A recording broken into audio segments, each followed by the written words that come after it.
So those of you that are here already, just welcome. I know it's been a while since we last met. We in the FAA have been incredibly busy, and we look forward to sharing some of the things that we've been doing with you during our meeting today. I'll start with the exponential. I already said, earlier that we were there. Lena put together a great booth for the FAA. A lot of great comments came out of it, like, they felt like we were approachable, and we did meet so many of you, as well as we met drone pros, which was really cool too. Some of us got together after one of the days in the evening, had dinner together, which was great. And I will say, it's true, people are much better looking in person. Y'all are a good looking bunch. So that was really fun. But I also want to say just a huge thank you to the National Center for Autonomous Technologies, NCAT. They once again are hosting and recording today's meeting. We really, really are appreciative, thankful, and super blessed to have such great support from the NCAT team. Zach, I can't say enough good. I would be going on for days. So really great that we're here together today. I have a question. Do you know how important you and the work you are doing are to us here at the FAA? You should all shake your head. So recommendations from the Advanced Aviation Advisory Committee, the AAAC, was previously known as the DAC. It's a broad-based federal advisory committee that provides independent advice and recommendations to the FAA, to us, on key UAS as well as advanced air mobility integration issues, interests, and policies. I actually grabbed that right off the website. But within the AC, there are task groups, and some of you perhaps even served on the task group.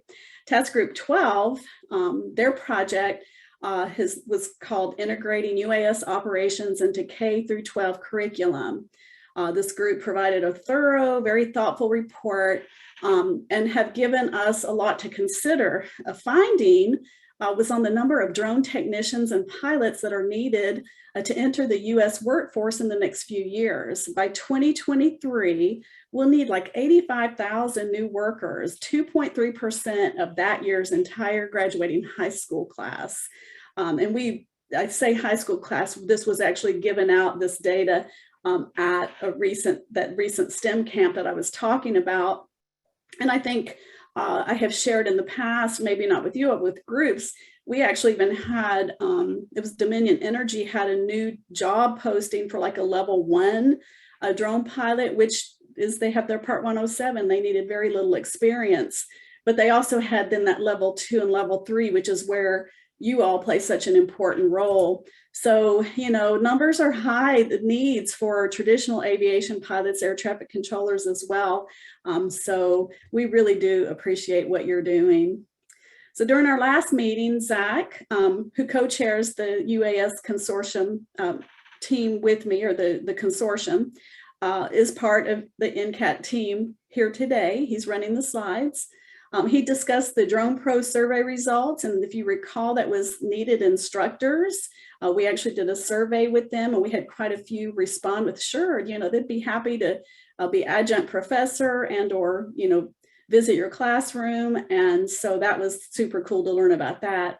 Kyle Miller from Census was joined by Josh Olds of the Unmanned Safety Institute, and they talked about the work that they're doing with Census as well as the training. And you may recall that during the presentation, they also addressed that high skill, high wage workforce development for UAS.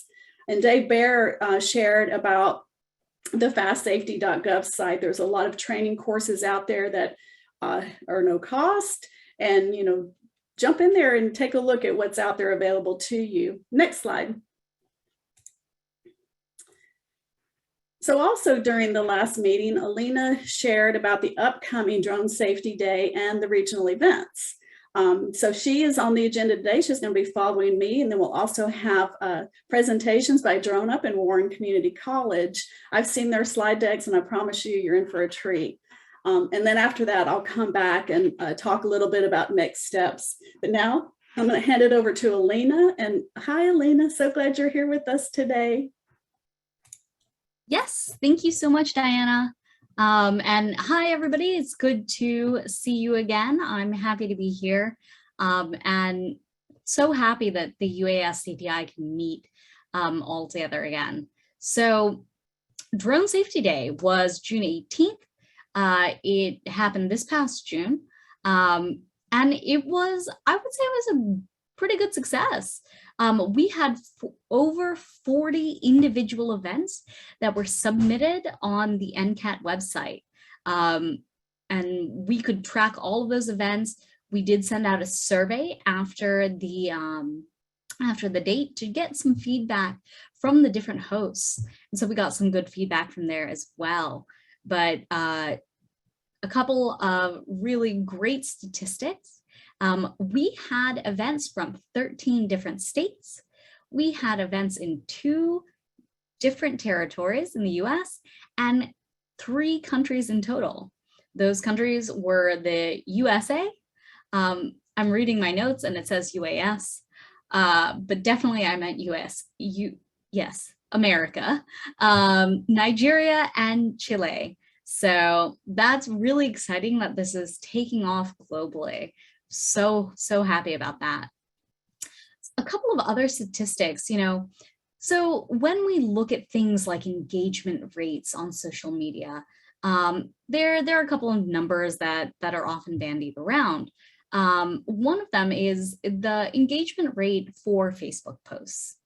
That engagement rate is typically 0.7%. That doesn't seem super high, but that's a good engagement rate. Between the dates of 5/20/2022 and 6/18/2022, our engagement rate was 2.73%.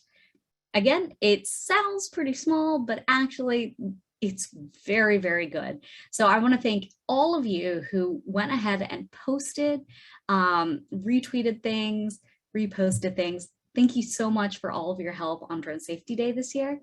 And I cannot wait to see what you all come up with next year. And yes, we did hear you. We are going to, this is going to be the last time, I promise, moving the date to within the school year so that we can engage more students. You can go ahead to the next slide, Zach. All right, so Droning on Central Edition. This was the first in a series of UAS community engagement events that we, the FAA, is going to be doing in all 9 FAA regions. So this event in particular was held at the University of Nebraska in Omaha. I'd never been to Omaha before. This was very exciting. Diana and I have completely fallen in love with the city. Mike was with us as well. We had a really, really great time. And, thank you so much to the University of Nebraska at Omaha. Y'all did a great, great job. In total, we had 125 people in attendance for the 3-day event. The first day was focused on education. The second day was public safety and local government. And that day really, again, thank you, Mike. We had a huge, huge turnout for that. So the Central Regional Administrator, Joe Miniaci, I believe that's how you say his name, gave opening remarks, as well as the Deputy Administrator, Deb Sanning. We also had representative from the Nebraska Congressman's office and councilperson Juanita Johnson there with us. It really, really wonderful. And we took a lot of really great lessons learned from this. Just again, a quick rundown of what happened. We had presentations from a number of UAS CTI colleges and universities and other area schools with UAS programs. So these were schools like Kansas State, Prairie STEM, which is a K-12 organization, and numerous others. We also had presentations from local governments, local government agencies, for example, the Nebraska Department of Transportation, which has been using drones. And it was really great to hear all of that. And I think one of the really important takeaways is that we helped connect people. So something that we really found on certainly the second day is that there are a number of different agencies within Nebraska itself that were using drones, but they were not working with the other agencies that are currently using drones. So we were able to help facilitate those connections and get those networks going. We also had booths, tables, and some demos from a local drone league. They came out on Saturday and were racing their drones it was a batting cage actually, in one of the gyms at University of Omaha, Nebraska at Omaha. We also had a couple of folks from law enforcement set up booths about what drones they were using. And of course, the FAA STEM AVSED team had their own booth as well. Next slide, please. All right, so here's what's coming up. We've got 3 more Droning On regional events this year. We've got the Droning On New England edition. This is going to be September 28th through October 1st. So that is September 28th, yes, through the 1st. And that's going to be at the University of Maine, Augusta. This is the Brunswick Aviation Campus. So it's actually going to be in Brunswick, Maine. Very excited about that. I've never been to Maine before, much like I'd never been to Nebraska before. Actually, all of these states I've never been to, so I'm super thrilled. Running on the Great Lakes edition is going to be October 6th through the 8th, and this is going to be at the University of North Dakota in Grand Forks. And following that, the last dates that we have for this year for Droning On are going to be the Southern edition. They are doing a Thursday and Friday only. So this is October 21st and the 22nd. And this will be at NC State in Raleigh. I saw Justine on earlier, so thanks, Justine, for helping make this happen. I want to thank all of the universities for working with us to put on these events. We've got 5 more next year, so keep your ear to the ground. We will be reaching out about the events that are coming up. So I think for the first part of the year, we're probably going to try and stick with the warm states, January, February. And then we'll move out into some of the cooler states that at that point, hopefully will be warming up. I know we were talking about temperature earlier, so it's always on my mind. And for us, honestly, I think that's it right now. We are, like Diana said at the beginning, super busy with all of this planning. But we are so excited to be coming out and talking with everybody. So if you've got any questions, I'll be around. And with that, let me, who's up next? Diana, I'm going to throw it back to you. Thank you, Alina. Yeah, so with us today, we have Grant Brewer. He's actually with the Drone Up. And I think Zach's going to cue your slides up, but Grant, jump on and tell us a little bit about you and what Drone Up has going on. All right. Yes, everybody, my name is Grant Brewer. I am with Drone Up. I am our UAS Collegiate Training Liaison. I am here today to tell you a little bit more. I understand this is our collegiate training initiative through the FAA, and you're probably wondering why we have a drone company here talking to you. But I want to take the opportunity to tell you a little bit more about Drone Up and do an introduction to Drone Up. If you have not heard of us and know what we have going on, we know that people might not have heard of us yet. For those of you that have heard of us before, we just want to be able to tell you a little bit more information about what we have going on and what we're doing, and see how we could partner with you and possibly help out with the things you have going on with your UAS program. programs and what we're looking for as well. With us today, because we care about our partnership and relationship with the FAA, we have Kristen Costello. She's our Senior Director of Flight Compliance. And we have Amy Wiggin, who is our Senior Director of Community Affairs and Workforce Development. I have been telling them about all the great things that the UAS CTI has going on, and they want to come and sit in and see and hear more, learn more about like what all is going on with the Collegiate Training Initiative through the FAA. So with that, we'll go to a little bit more about me. I am an educator. I have been in education for about 18 years until recently I made the transition and moved over to Drone Up. I've taught at the high school and collegiate level, taught UAS at both, doing concurrent and adjunct faculty coursework and everything. I had the opportunity to recently serve on a panel and a committee, and they asked us why we were interested in this area.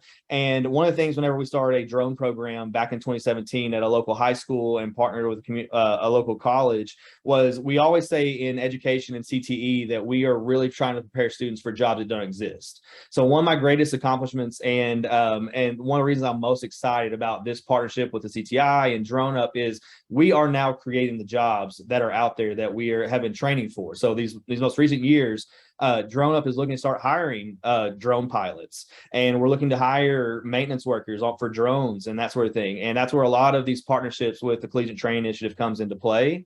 And we know that this is actually, things are coming to fruition, and it's a real possibility now. So with that, I'm going to move in and tell you a little bit more about our history and where we've come from and kind of get into where we are going. Drone Up was founded in 2016 and is headquarters in Virginia Beach, Virginia. That's where our main headquarters is there. And we have been around since 2016. So we are still by most accounts that we are a startup, but we are slowly and I guess not slowly anymore, we are rapidly growing and advancing. One of the things I just heard is about like that the shape of a hockey stick. We've kind of been from 2016 to 2020, we've been figuring a lot of things out, and now things are starting to actually hit and take off, and we got that steep curve of the hockey stick, and we're taking off literally and figuratively, since we are a drone company. But in over those 4 years up until 2020, we had the opportunity to partner with Walmart to deliver COVID-19 test kits, and that gave us the opportunity to use case scenario for how we can implement drone delivery across different areas. And we had the opportunity there to implement that and test those things out some more. Funny story, we also have an app where we have a pilot network. So if you have your Part 107, you can go on there for a job sharing and application where you can get on for jobs. That network has 22,000 pilots in it right now. We have a partnership with the #1 retailer in the world, with Walmart, which maybe y'all have heard of that recently. We'll tell you a little bit more about that as we move forward. We are a trusted resource for the FAA, and we are working with them on a lot of safety issues to make sure that we are doing our operations safely, and we can be a resource for them to test different things and make sure we're operating under the most safe conditions as possible. We'll go to the next slide. So what does Drone Up do? I mean, that's one of the questions, and what I was kind of mentioned, you might have heard from us that we are in the drone delivery space right now, but we are a full service technology company that combines airspace solutions with web-based applications, analytics platforms, and a trusted team of industry leaders to help companies operate at scale with drone innovation. Our hubs, our drone delivery hubs that we have, are truly hubs that can do any sort of enterprise services that you can think of, whether that's construction, monitoring and progression, whether it's utilities, maritime operations for inspections, all of those sort of things. Basically anything that you can think of that can be done in a lot of other CTI schools y'all might be working with in different capacities with different companies. We can do those operations out of our hubs as well, along with drone delivery. We work closely with customers of every size to lay the groundwork for innovation in the sky with simple and reliable end-to-end solutions. With that being said, I mean, we know that the next statement on there is in 2021, we received a significant investment from Walmart. Walmart Inc. That is true, but we do have a lot of partners that it might just be a realtor. A realtor might want us to do some photos or video for a property. We do that sort of thing too. So I mean, anyone from small all the way to large scale, we're doing a lot of different operations across these different areas and different industries as well. So I'll take a quick second to pause there. Does anybody have any questions about anything like our history and that sort of thing before I jump into a little bit more about the delivery side of things? Any questions or anything like that? All right, Zach will go to the next slide.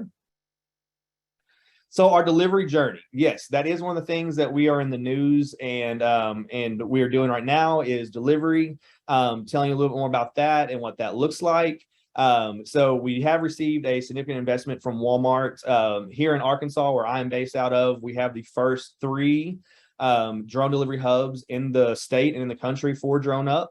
We are here based out of Northwest Arkansas. We have Farmington, Pinnacle Hills in Rogers, Arkansas, and Bentonville, right in Walmart's backyard. One of the biggest news stories you might have heard is we are expanding our services. We're going to be opening 31 new hubs across the country. Those will be in Virginia, Florida, Texas, Arizona, and Utah. With every one of those markets we're going to open at least 3 hubs in those areas, with some of those regions getting more hubs as well than just the 3.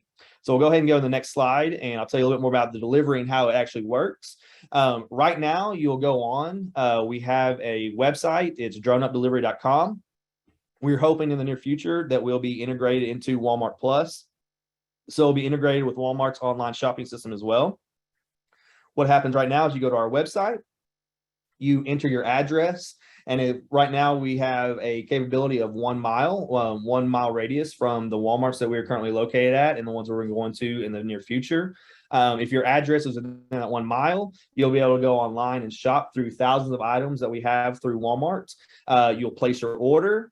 We'll have an operator that will go into the store, will purchase those items, come back out, box them up. A flight engineer will take control of the package, make sure it is safe and secure, load it onto the drone. The drone will take off and it'll go out to the location, and it will come down to about 80 feet, and we'll have our drone cage and winch system that will lower the drone package down in your front yard, your driveway, or backyard, or wherever is the safest location to drop that off. The winch goes back up, drone returns home. So that's kind of the quickest overview of what that looks like. And based off some of your locations for the colleges in the CTI network, you might be able to see that in the near future. I mean, with us going to Virginia, Florida, and Texas, Arizona, and Utah, you might be able to start utilizing this service in the near future as well. So we'll go to the next slide. So one of the biggest things, I think the coolest things we have, is our drone delivery hub. We are co-located with Walmart near residential areas. One of the biggest things that we're looking at, and why our partnership with Walmart is such a great partnership, is 90% of the U.S. population lives within 10 miles of a Walmart. That's a great fact and figure that, to me, whenever I found that out, was really eye-opening, that how many Walmarts there are across the country and the locations of those, and a great service that this will be able to provide to citizens across the country. One of the things I think is a great thing that we, from other conversations with colleges, want to learn more about how they can better prepare their UAS graduates to what we're looking for, is what all goes into a hub, what all is involved in a hub. We obviously have a pilot operations center. One of the big things is our takeoff and landing area, make sure that is safe and people are not coming in and out of that area. Making sure that our pilots, our flight engineers, and our delivery specialists understand payload management. And we have a battery charging station, and making sure that we are rotating batteries, we're documenting the charges and charge cycles, and also our drone storage and drone maintenance. These are a few of the areas that I believe that if we are looking at those across your CTI and the UAS programs for all of our partners, that if we're focusing on those areas, it will definitely benefit and prepare your students to be valuable employees to us.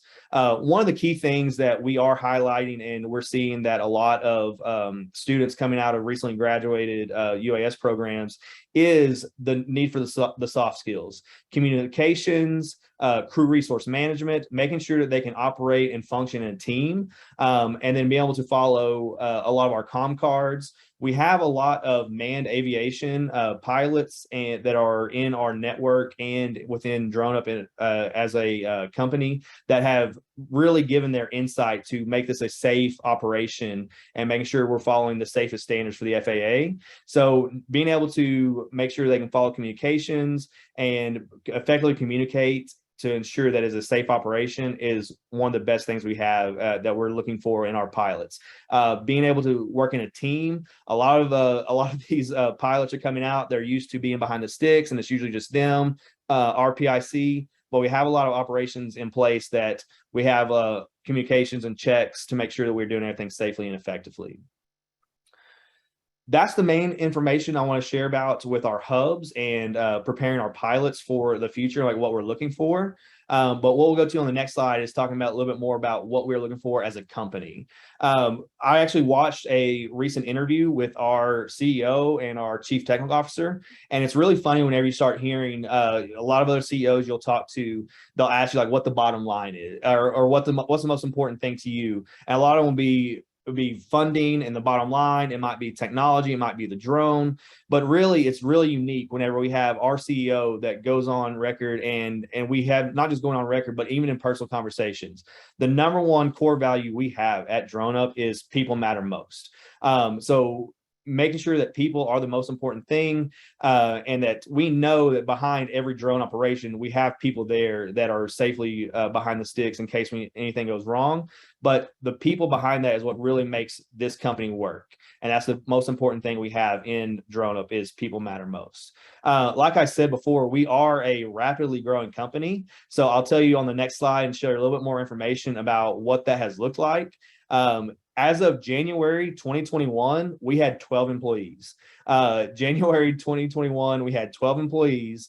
And even whenever I came on, and I think this might have been when these facts and figures, they have quickly gone out of date because we are growing so rapidly. But we have close to almost 300 employees right now. And I think it's one of those things, it's almost a badge of honor, knowing like what employee number you are. I know I'm like employee 139 is what I looked up.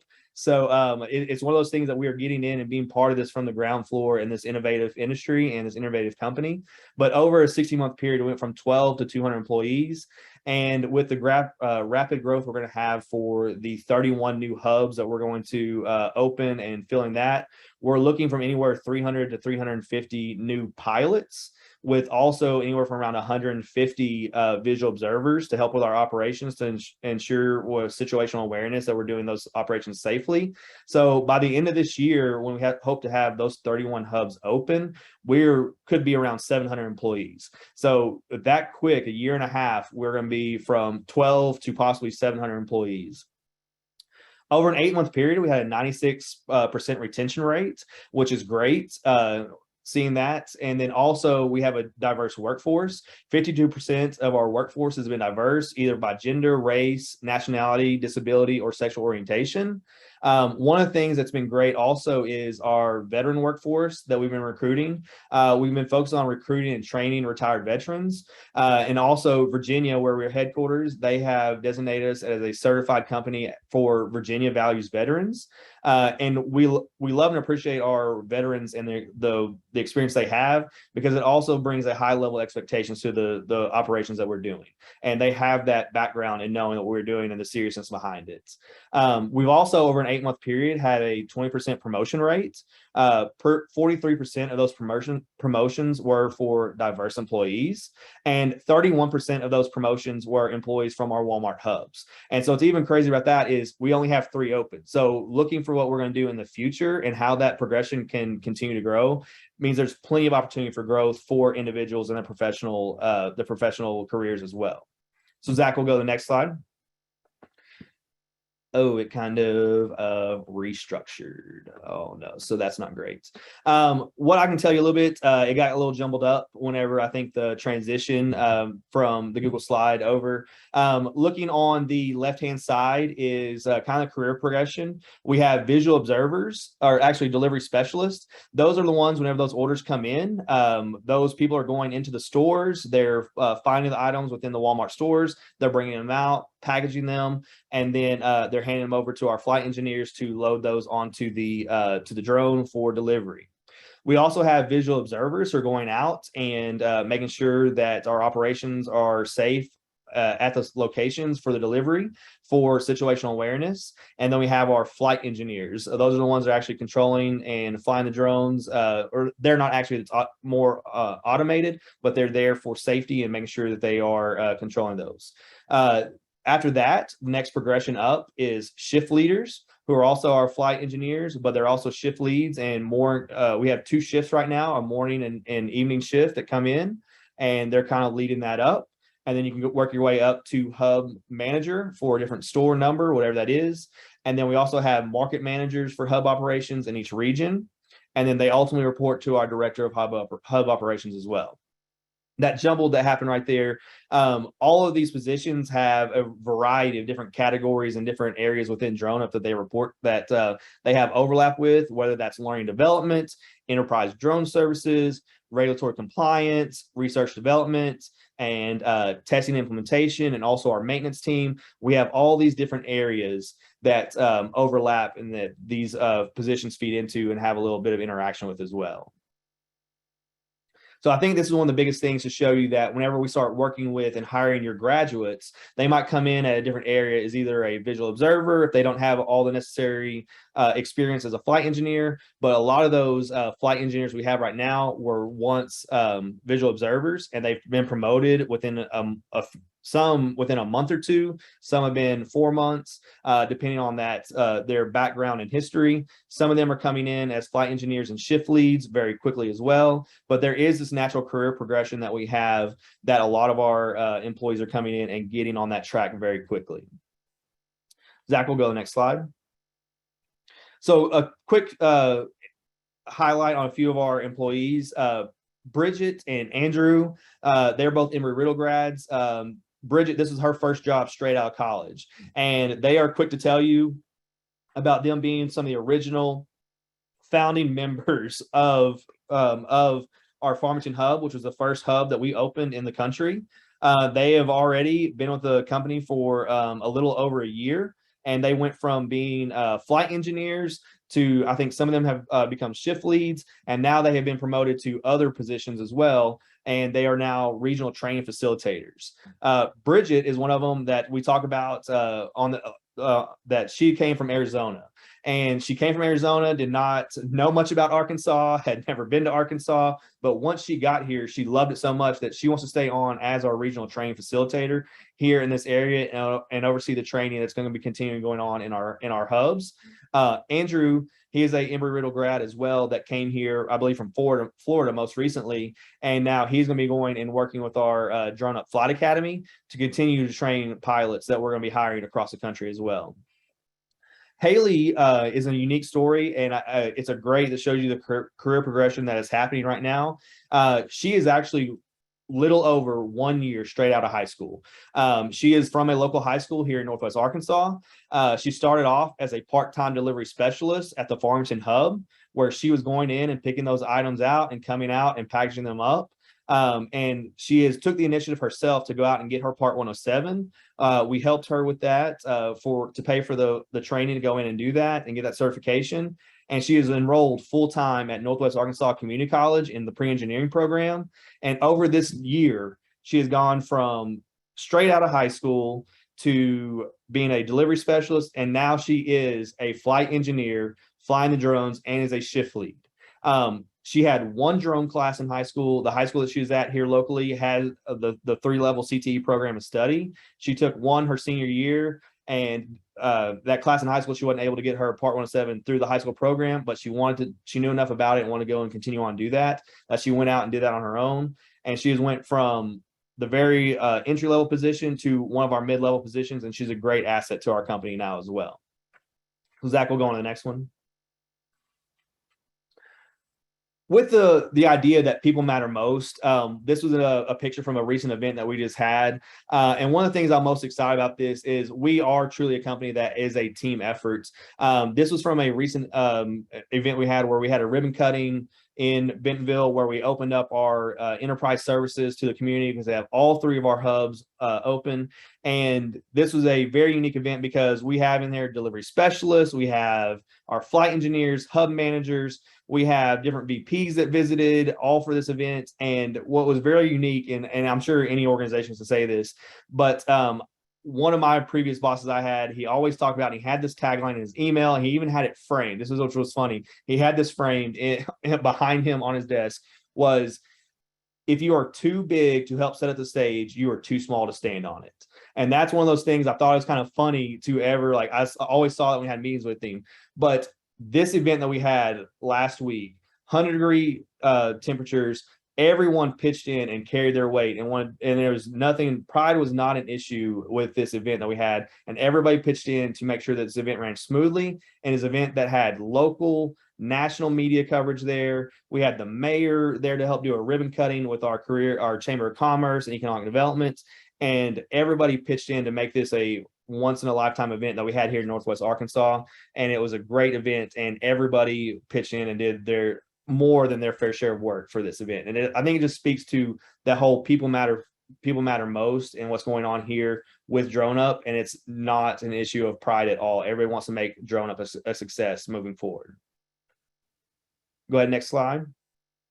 So I think one of the biggest things and takeaways that I hope that you see and want to open this door and open the gateway so we can all start having a continuous conversation is the pipeline for recruitment and workforce development.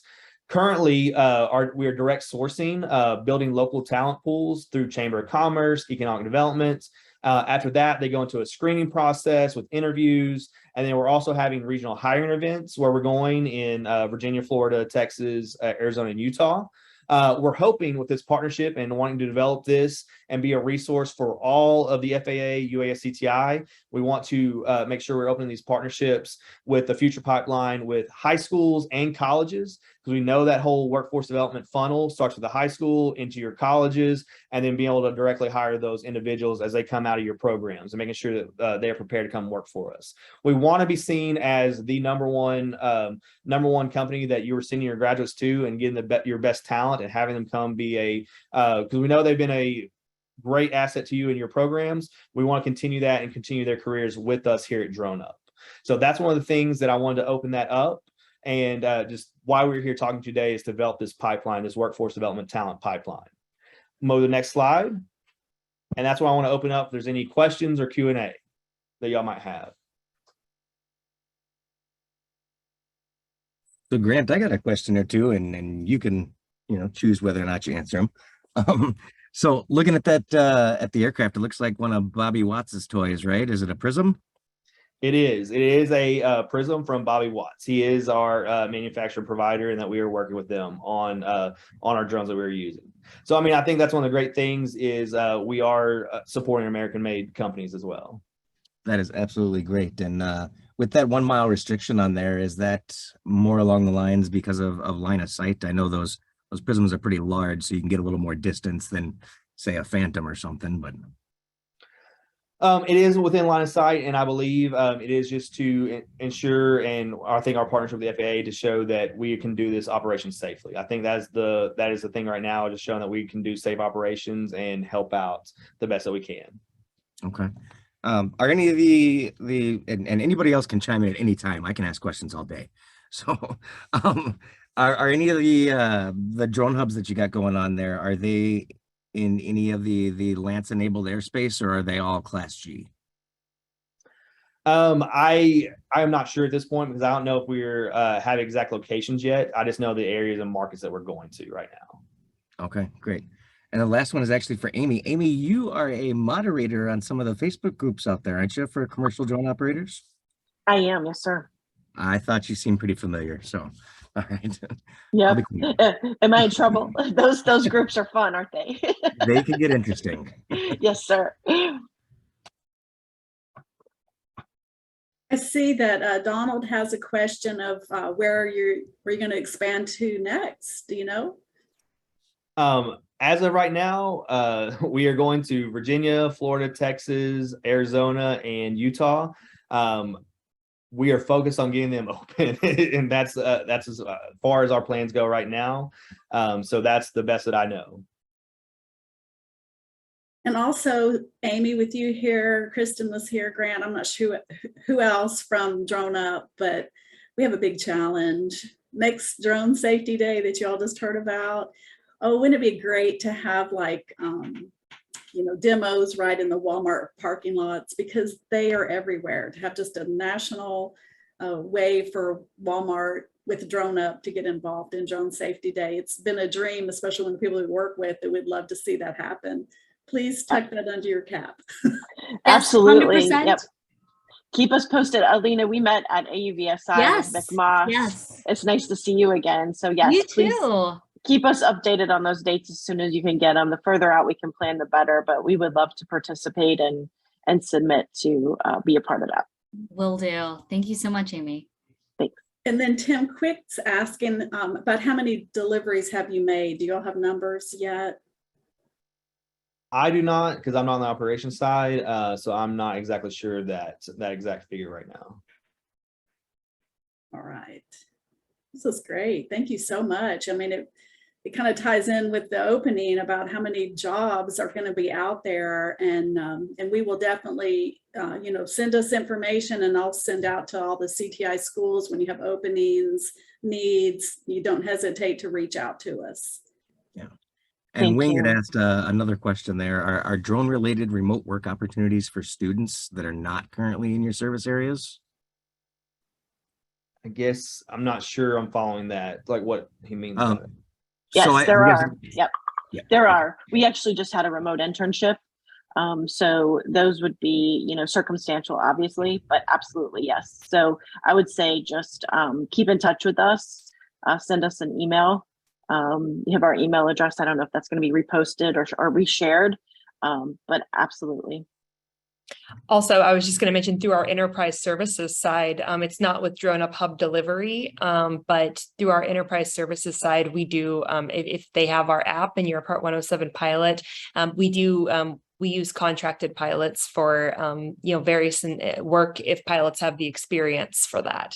So it is a good way for people to get in. And we have applicants all the time that come in and say that I've done enterprise services jobs, in the past. And so it is a good way to build a track record with us, because we keep records of all of those pilots. I have a quick question regarding long-term package delivery. Obviously, BV loss ops over people is going to be the goose that lays the golden egg to this capability. And we have a regulatory pathway to BV loss in front of us, or we've started down a pathway. However, ops over people is a nut that is still hard to crack. Does Drone Up have a strategy on how they're going to attack ops over people? Do you intend to search for a compliant Cat 2 or 3 drone, or do you intend to pursue the certification path? Steve, I knew you'd have a good question. So currently, that is it's the big question mark, right? So we do have I would just say we have a strategy in place for an interim solution, and then obviously we're looking at the long-term path, where we are anxiously awaiting a manufacturer compliant solution for drone delivery. Right now, the one accepted means of compliance obviously would not be a solution for scalable delivery operations, given the size and the limitations with that. But we just to name drop, we brought Andy Thurling on board recently, and his expertise is just it's lending so well to this very conversation. And so we are hopeful for, because what's the saying, right? If there's a rule and you can comply with it, then find a way to comply, and then you don't have to go the waiver route every time. So hopefully we can find a pathway to that here in the future. Thanks. And Kristen, I knew you'd have a good answer.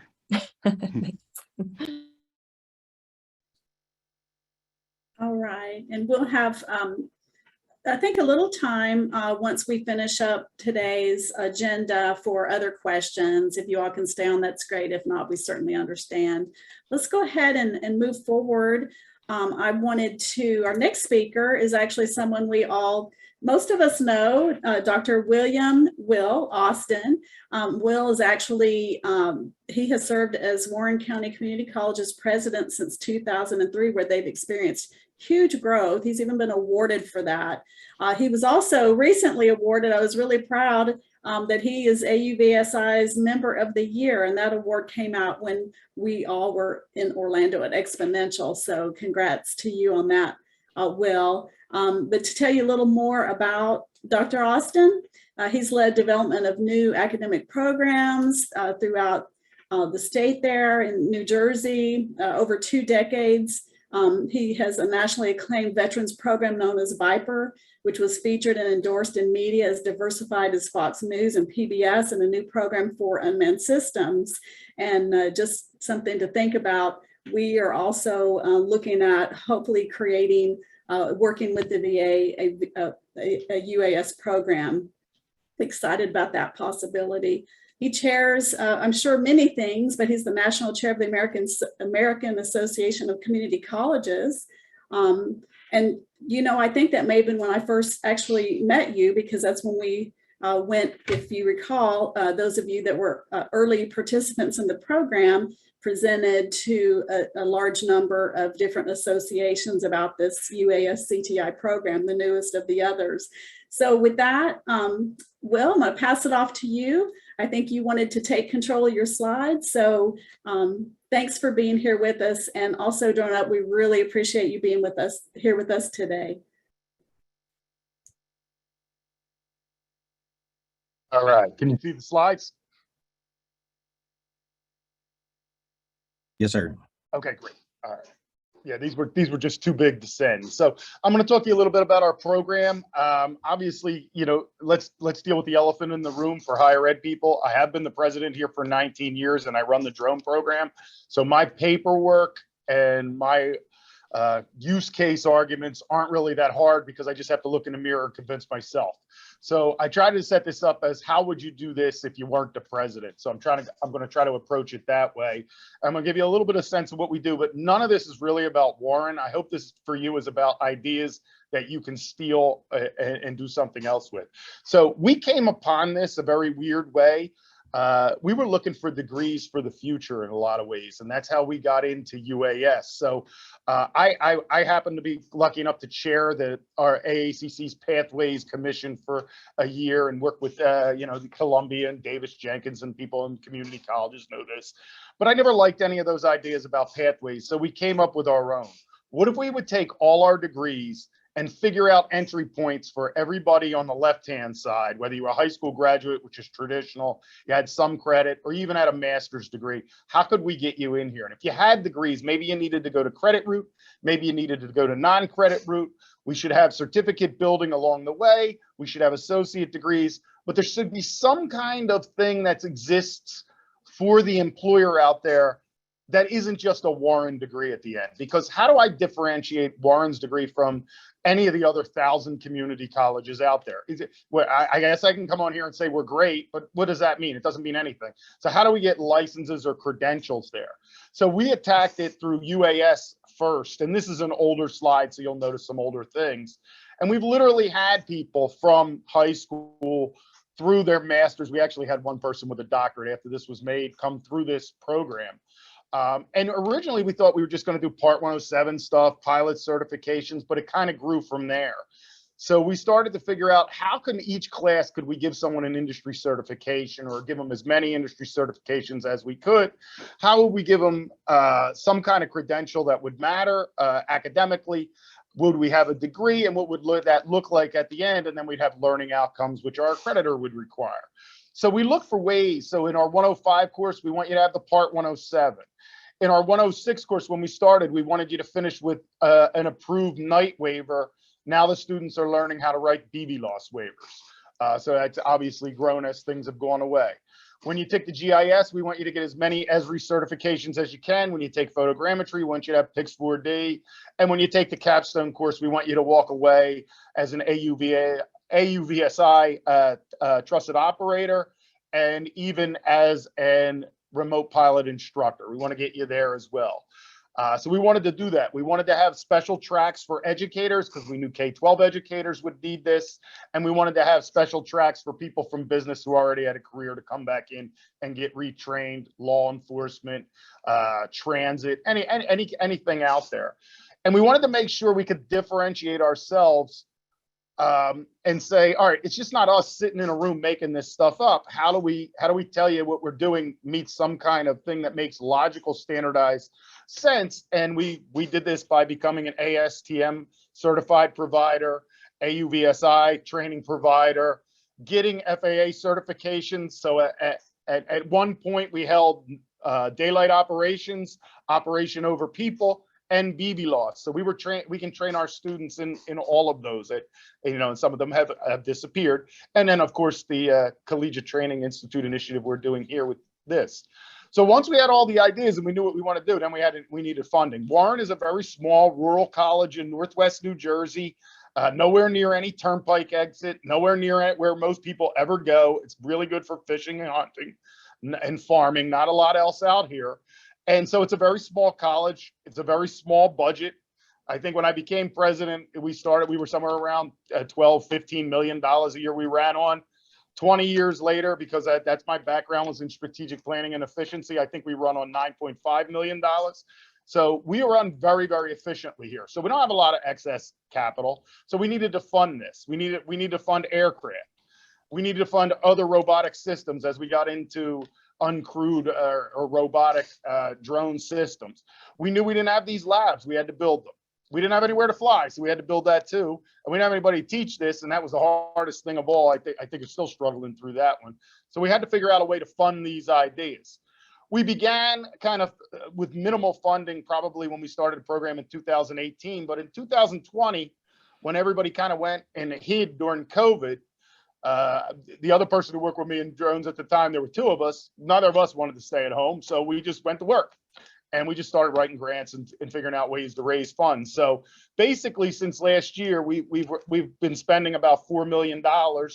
And this year, right now, I think we're here somewhere. We would probably have about 25 million in proposals out there for this. So we attacked a number of different places. The first easiest way, the state obviously wants to work on workforce. There's COVID money running through. So our state was doing elements of this. So we attacked it as a workforce program. And that's why our first degree is an AAS degree. We were able to then leverage federal Perkins money. Then we went after federal competitive grants. Then as earmarks came back, we went after congressional appropriations without ever turning my back on any private gifts because, presidents raise funds. Donations to the program. A lot of people went into the drone business in one way, shape, or form, or thought they were, and it was a little too early. So we've gotten a lot of things free from people, and we get a lot of things from partnerships with business and industry, and that's important. So we really wanted to round out how we were going to fund and where this money was going to come from. In the first couple of years, we just focused on workforce, STEM, artificial intelligence, robotics, and all encompassed within this idea of we can get people into workforce, back into STEM, into artificial intelligence, into robotics through unmanned aircraft systems or drones, and we've expanded since then. Very happy to say that one of the first things that came through was $2 million from the state for us to take 5,000 square feet of the college and turn it into the Dr. Joseph Warren Robotics Research Center. So again, a little bit different than most community colleges. My own background is coming from an R1 research university. So I ran a research center. So I know how much money's in them. So we're returning. I'm starting to hire faculty, steal people from universities, because this is a way for us to generate revenue through. So our new area will have flight simulation lab that has like 7 different simulators in it. GIS lab with everything you could possibly imagine from Esri. Photogrammetry lab with everything you could possibly imagine from Pix4D, all this paid for out of grants, and assembly maintenance labs, soldering labs, because that's one of the big skill sets that whether you're in drones or anything else, no one knows how to solder anything anymore. And we're bringing things back to this country. So that's going to be a thing. Our idea is if you graduate from the drone program, you want to focus in on that, that's where we want you. But if you want to come out, you know enough about electronics, robotics, computers, programming, you can work in almost any industry that's going to go into the automation route in the future. So we want to have that there as well. So we have maritime-based labs, ground robot-based labs, robotic labs, all of this built in to our new center. So right now, because of a lot of these grants and what we've done, we have 51 registered aircraft, 40 of which are probably unique. So we probably have some duplicates in Phantoms or a Mavics or something like that. But most of our aircraft are actually unique. We have been fortunate enough in the funding to buy up what was going obsolete that we want to continue to use, like Discos or Phantoms. So we literally have closets full of these things. We only buy really high-end systems at this point. We have underwater drones, boat drones, and ground-based drones as well. This is a little bit hard to see, but essentially we started a couple of years ago, and we very slowly built out our flight area. So we put things in like accident reconstruction, a fixed wing runway. We have a vertical takeoff and landing area, what we call the drone port. We put in an obstacle race course. And then we know now that we'll have another state grant. We're going to dump probably about another $500,000 into this. So we'll build out some viewing areas over here for the racing. We're going to build out some coverage for the racing. Everything out here is powered. We're going to then put up poles and netting around all the drone race courses with the speaker systems that you would find at a large concert venue, not the ones where you speak and you can't understand anybody, and television sets so they can be in the FPV at the same time, because our ultimate goal is to be able to host both amateur and professional races on our course. And again, to build excitement for the degree. All this, again, none of it coming out of the operating budget, everything coming out of grants. So it becomes then, all right, got all this money, got all this equipment, now what do we have to do? I'm trying to go fast, so if you want to ask particular questions, you can. Well, one of the first thing to do is partner up and realize we couldn't find the personnel. They just weren't available in our region. We did not have experts. And if there were, people like Grant at Drone Up were stealing them away so fast, because that's who we compete against to get people right now. So we had to partner up, and we partnered up, and there's some pictures of some folks from Embry-Riddle. We partnered up with them because we knew we had facilities, we had equipment that we could share with them, and they had intellectual capacity that I just couldn't develop fast enough. So that's what I'm talking about in partnerships. The same thing with business and industry, partnering with people there. How do we do things together to advance this industry? Because doing it alone is ridiculous. The idea of sharing, what can I do really realistically with 51 aircraft? I mean, it's nice. Any graduate, I always invite them back. If you go to work and they have a different aircraft that you didn't experience, come back. We probably have it, or we'll get it and we'll teach you how to use it. So we kind of make that promise. But now I need to share aircraft with other institutions, with grade, our high schools, our grade schools. I need to share with our tech school next door. I need to share with our law enforcement. I need to solve community problems and build more community student experiences through doing this. Because again, it's unconscionable for me to have this many resources that are just sitting on a shelf and rotting away. It's just bad to do that. So we began research projects. We began in the fall working with Embry-Riddle. We went down to Florida with them and really doing research on Pythons and UAS. Could this be used? You see a picture of Spot there. He's one of our ground robots. And again, what we were using him for, we wanted to see what was the reaction of snakes to the robot. Because if we were flying drones over it, we didn't want the snakes moving if we were trying to collect data, that kind of thing. And I have to give a lot of credit to Joe Serrata. He's really the lead at Embry-Riddle on that one. We also have done a lot of IR, search and rescue, and different kinds of studies throughout.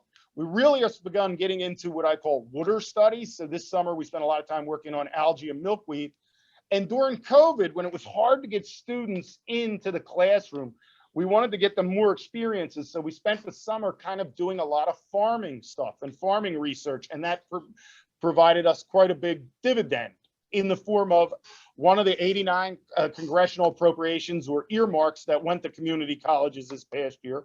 We were lucky. We got one of the bigger ones at about $750,000. Well, we were able to kind of leverage that because of what we did during COVID. We went out there and said, let's take all our drones out there. Let's come together and see what we can do for our farmers. Where can we begin here? So you see on the right-hand side there, one of my students, Robert, who's the left hand in the yellow vest, and then Pete, he was the other guy I talked about when there were only two of us. He was out there and they were doing a lot of farm study and research, and they're using our EBX. But what we wanted to do was say, all right, that's $15,000, $17,000, $20,000. can we take our maintenance, repair, and our build class, and can we replicate that? And can we build a better mousetrap? And so our students have this experience. So you see Ed there, one of our recent graduates, working on his Optera, and we can actually build that with a better motor. We can do all the autonomous stuff. We can put the same camera systems in it, only the students have built that all from component parts. They can run that autonomously or manually. That one will even fly upside down. They can do tricks with it, whatever. That they can then replicate what would cost somebody $20,000 at a company. They can build for about $2,700, probably with inflation now, probably $3,500. But back then it was. We also wanted to do a lot of things about getting out and getting our students out and around. So you see a trailer back there. That's from Census Technologies. We're actually down right adjacent to Embry-Riddle. This was right after AUVSI. We brought a bunch of students to AUVSI.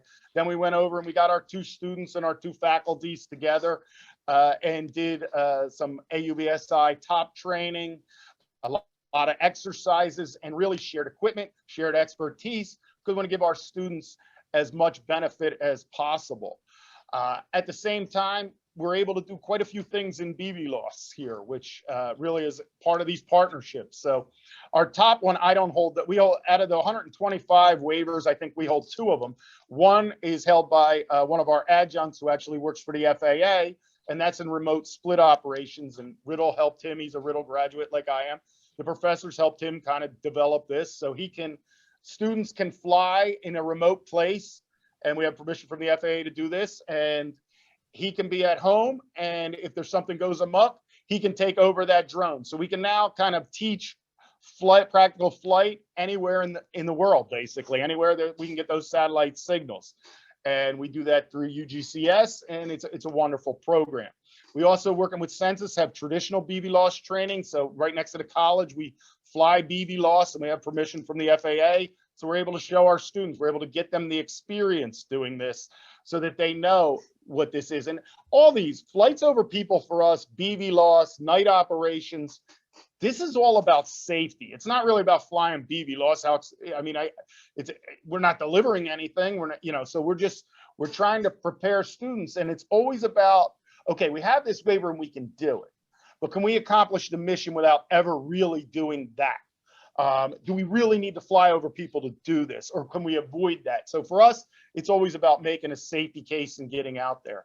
Some other partnerships, and I will tell you, none of these are exclusive, so I'm happy to introduce, and I'll give you my email at the end, you to any of these people who will be happy to partner with any of you as well. So one of the ones we've come up with now, which is really with Pittsco and Crossflight. Pittsco is one of the biggest STEM equipment providers to K-12 education. Crossflight does training out of Hilton Head, and it's excellent stuff.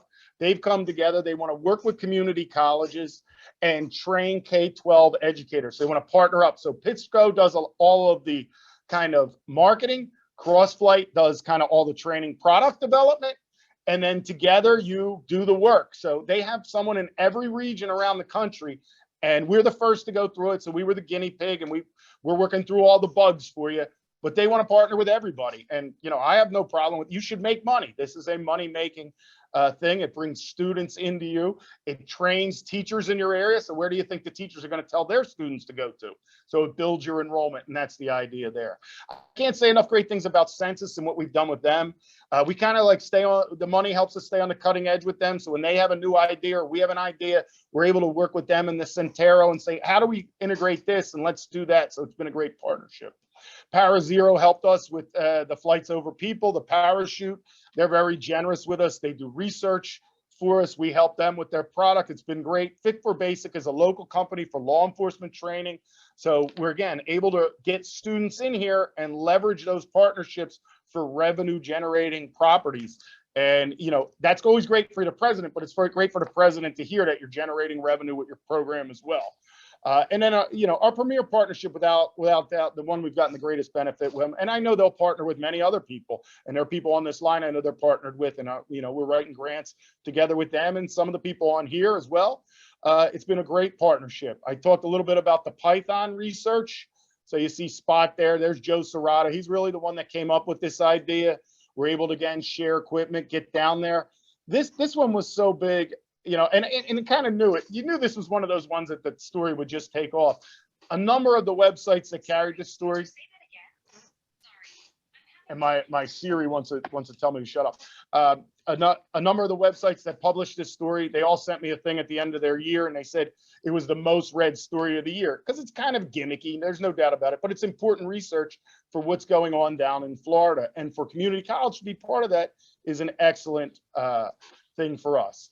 We know we can't have a traditional degree in all classrooms, so here's students this summer, part of a local project, working with Pete there, to take weekly kind of assessments, both aerial and underwater and surface, of our lake, because algae is a huge problem in New Jersey. It's destroying our waterways. So we're beginning to collect the data, work with our state research university, work with the local community. How do we fight these things back? How do we use this research in that way?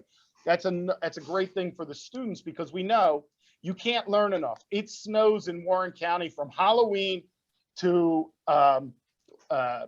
April Fool's Day. That's the entire academic year. So we have to run all year and all summer with our program. So we do.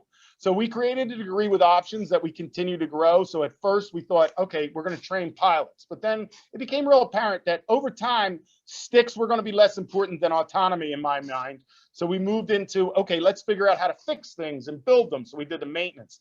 Eventually we put those two things together into an applied associate degree, thinking that people would go directly into the workforce. We have begun to to get the funds and to develop, so we can add options to that degree. So we're not just drone piloting there, because that limits your enrollment. So we added precision ag, artificial intelligence robotics, a law enforcement arm, a GIS photogrammetry arm. And the next thing we do, one of the most important places that's robots will be used will be in outer space. So we want to begin going in that direction as well in commercial space operations. And then again, one of the grants I know a number of you are part of, we're talking about how do we build a standardized kind of associate degree that makes for a great transfer degree, because that's really what we're kind of missing now. So we're moving in that direction as well. So when you're selling this on your campus, and look, I'm the college president, so this is what they say now. They say that my faculty like to say that the college went to the drones in the last 3 years, both figuratively and literally, you know, because that's the way faculty can be, especially if no one wants to fund their programs. And I understand this, because I held degrees in 4 different disciplines. So I understand sometimes they're high value, and sometimes, you know, you do a lot of really great work and nobody appreciates it. So what I like to remind everyone is that 4 million, take away the gifts, let's say that's 3 million in grants. Well, anywhere in any grant from 8 to 10% went into the operating budget. So basically that's indirect costs, indirect expenses that you're allowed to apply.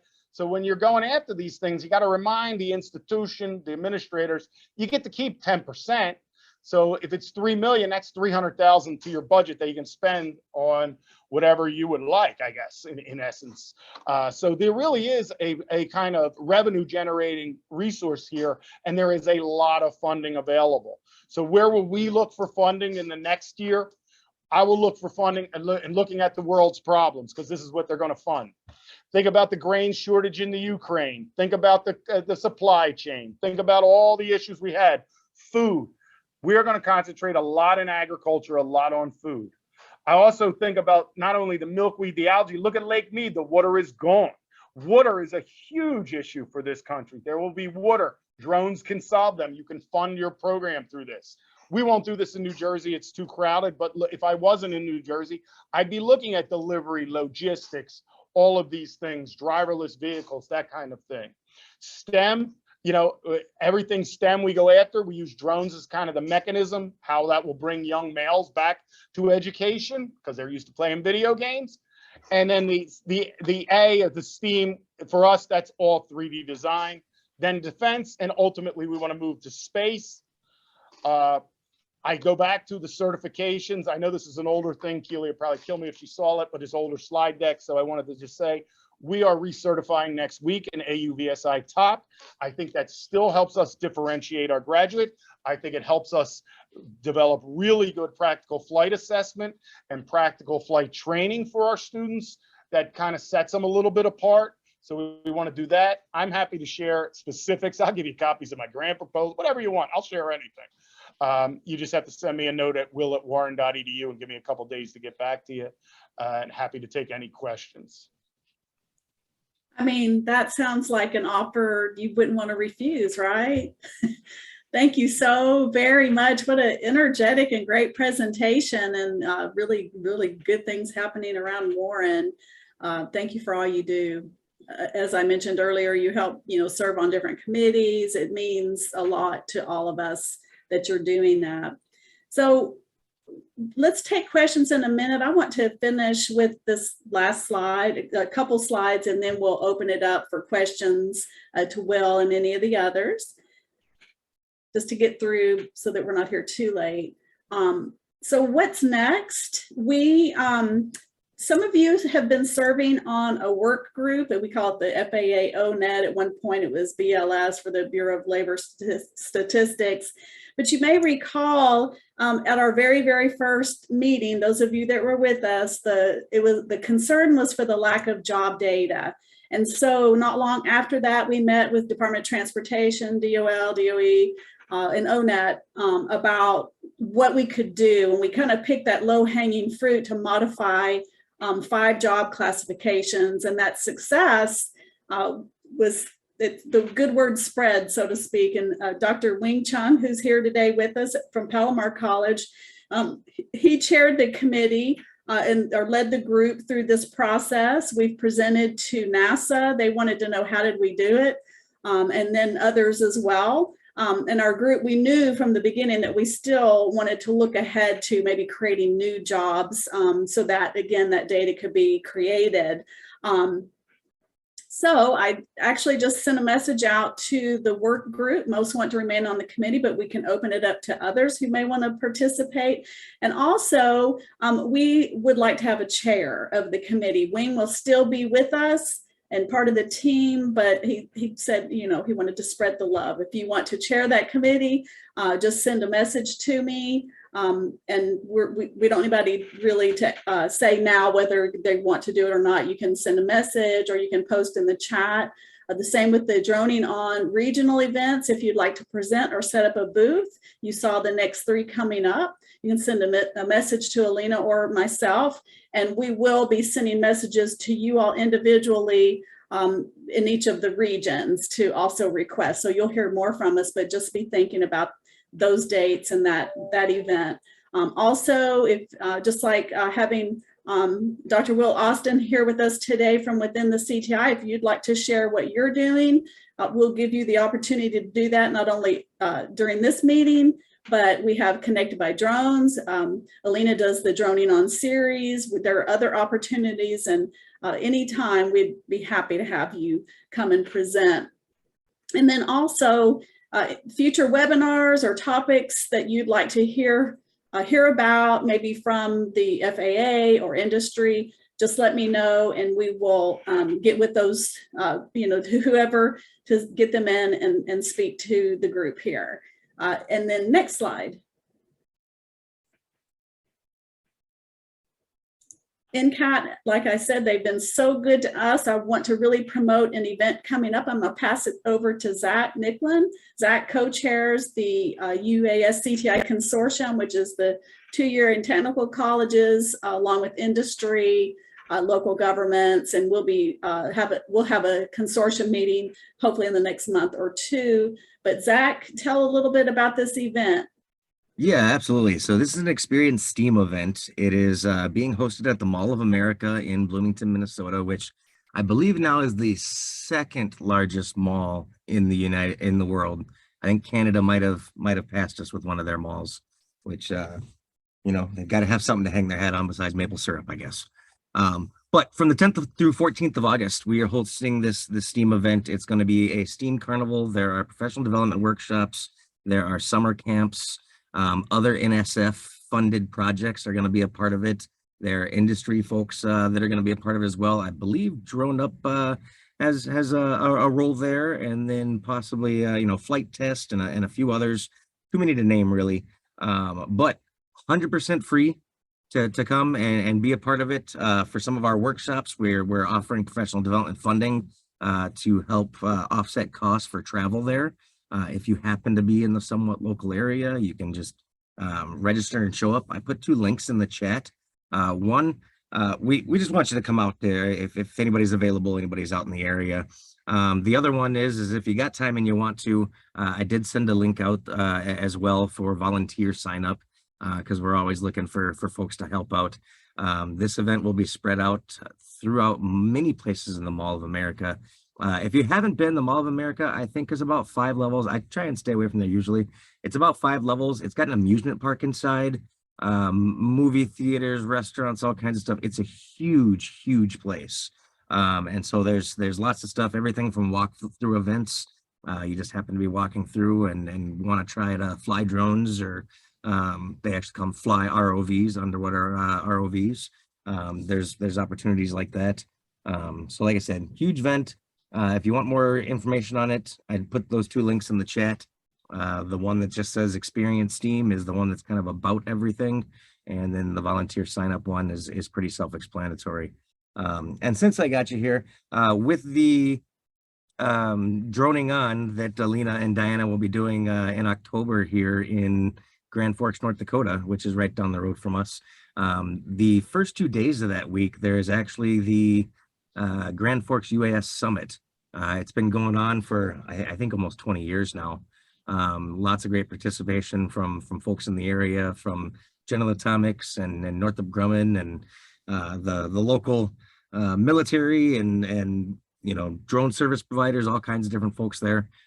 So if you're going to come out for the 3-day event, might as well make it a week, and maybe we can find some time to get you out here to the campus as well. We're about an hour down the road. So. Yeah, great plug for that. I know they were happy, you know, about hosting because it would tie in with that 2-day event.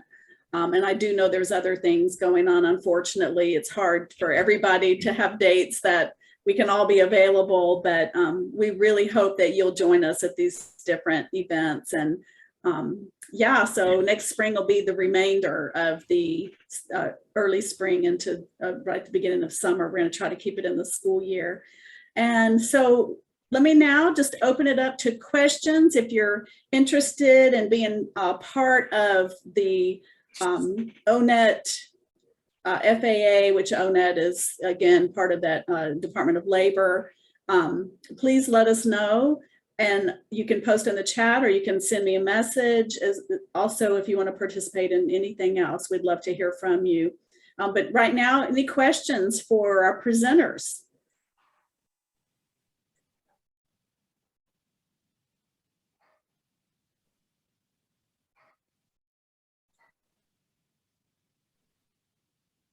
No, there was a lot covered. I mean, I'm just. Diana, Al put in the comments that he's interested in ONET. And I will absolutely include you in that. I saw that. Thank you, Al. Others? I did have one question for Dr. Austin. Go ahead, Al. When you start building out your AA degree and now you're working towards your AS degree, the problem that we were having again were the numbers, you know, having employers, because what's required of us, once you get an AA degree, you have to continuously show that you have people being employed once they go through your program. So can you talk a little bit about that and how you would kind of, because now we're still working with ONET, which is why I'm highly interested in being a part of that. Yeah, that has been amazingly that, you know, when we started this, and you know, this was I wasn't sitting around thinking of this. This was given to me, and then I couldn't find anybody to be the instructor, so I had to go back to school for this to do it myself. My biggest fear was, are we too early? Will our graduates get jobs? I mean, it really was. It's like, am I lying to people here? Because I don't know how far along this is. I can tell you right now that either all our previous graduates have jobs, but this last year, half are going to Embry-Riddle and the other half went directly to work. There is no one sitting there that wasn't offered multiple jobs. It was really fascinating. One of the things that occurred was we had look, every September, I have somebody show up on the campus for the first time we fly, trying to hire people. And I'm like, they don't know anything. What are you, out of your mind? It's just insane.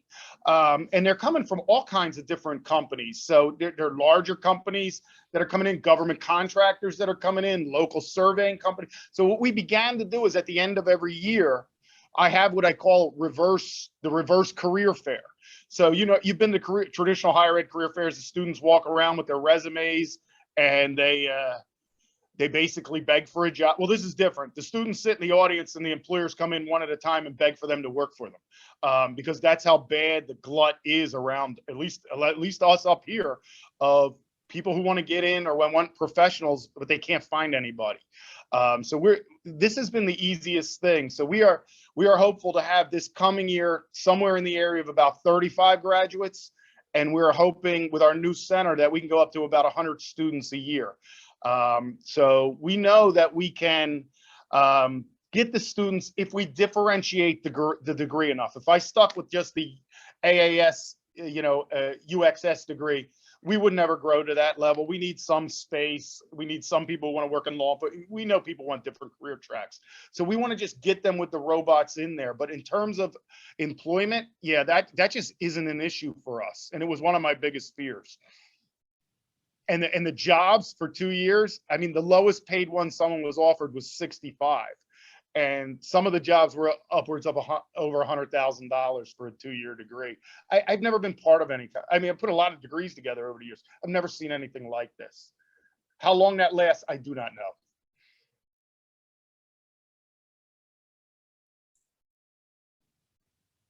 Any other questions or comments? Anything you want to share? Out of curiosity, and I know they have the little reactions where you can do a thumbs up or whatever, but how many have been involved like in STEM drone camps this summer or going to be?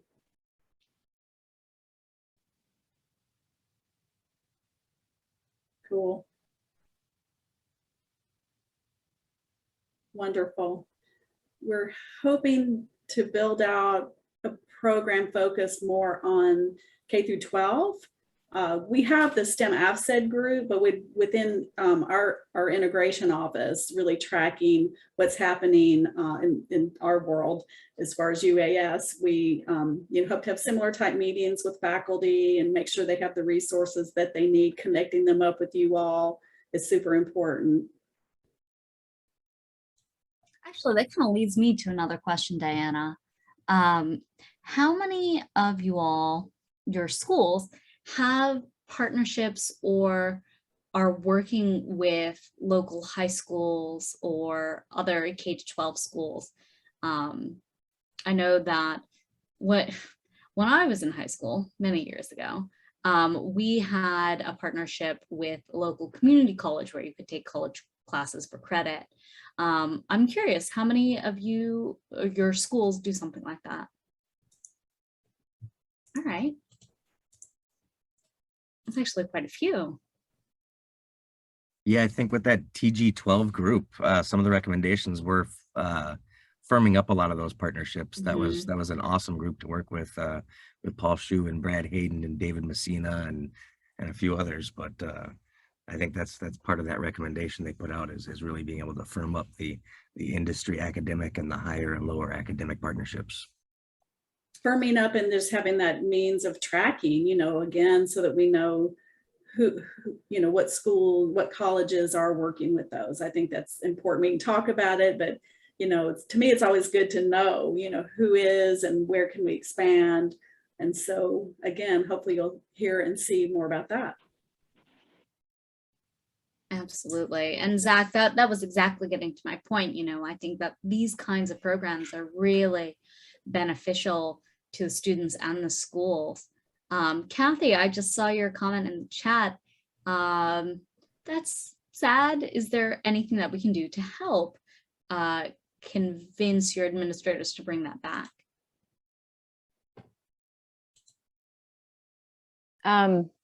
Maybe like a letter or something. Yeah. Yeah, that'd be cool. Okay, why don't we talk a little bit more offline and Yeah. figure it out. Thank you. Yay. Yeah, of course.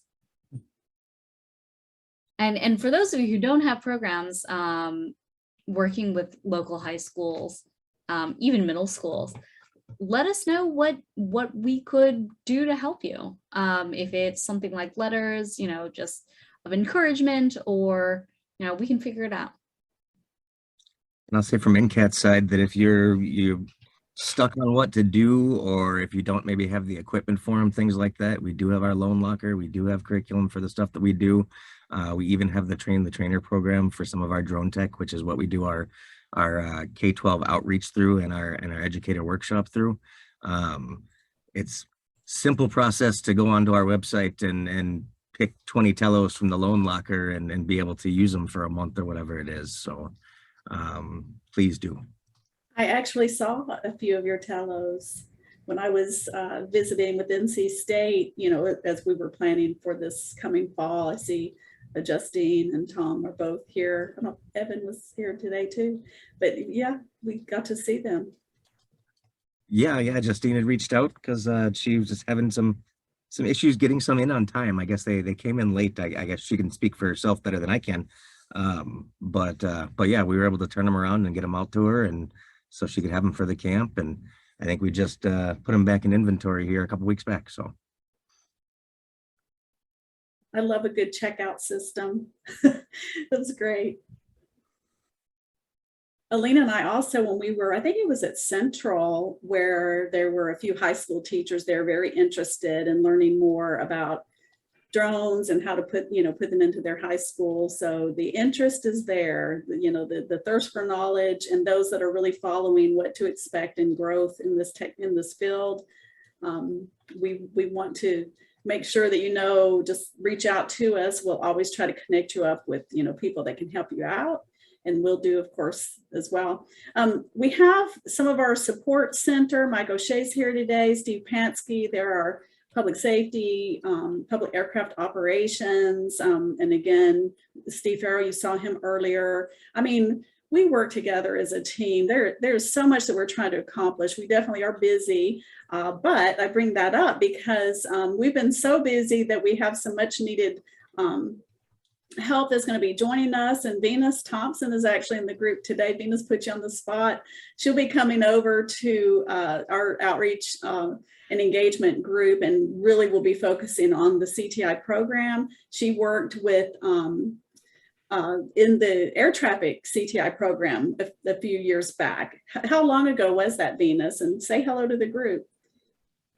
Hello, everybody. Nice to see everyone's face. A few years ago, not that many, a few years ago, I was with safety and technical training. Yeah, so we're delighted that she'll be with us. And what about 3 weeks? 2 weeks, actually, next pay period. Yeah, we go by pay periods. I would have loved to have her 2 months ago, but we're excited to be getting her. So yeah. All right, any other last questions or comments since we got a couple minutes? And I have saved the chat. And we'll be reaching out to a few of you who has said yes, they'd like to serve on the committee and other requests. Alina, any final comments or thoughts? No, I'm very excited for everything that the future holds. And just wanted to, I see Victor's name here. I want to again give University of Nebraska at Omaha and Victor Wang just mad props, because they really were a delight to work with for that first regional event. Thank you so much, Victor. And yeah, that's all. Zach, any final comments coming from NCAT? absolutely. We just again thank the FAA for the opportunity to be a part of these and to help host these. My IT folks who usually run through the videos quick and chop out any extra stuff are out in an event this week, so it'll probably be a couple of days before this one gets up on the website, but you should probably see it there before the end of the week. So it'll be up there, available. If you need the chat, if you need the links, go ahead and hit the button to save them now. It's the little 3 buttons in the chat window, or the 3 dots in the chat window. But yeah, outside of that, hope you enjoy the rest of your summer. We'll get a consortium meeting together here soon and start lining up folks for that. Will, Grant, Amy, the rest of the Drone Up team there as well. Will, it's always great to see how you folks are growing. I think I talked to you the first time, maybe 5-6 years ago now. So it's amazing to see that all the things that you've done. And then Drone Up, of course, with your massive growth and everything going on there. Had the chance to see you folks over at AUVSI and see some of the stuff you were doing. I think you guys have a great thing going there. And there's a Walmart right down the road from me. Just throwing it out there. So We'll pass that along. Zach Nicklin requested one in North Dakota. Hey, not quite. We're still Minnesota here. Oh, Minnesota. Yeah, that's right. Thank you too. Thank you for your time, everyone. Thank you. Everybody have a great rest of the week. We'll see you next time.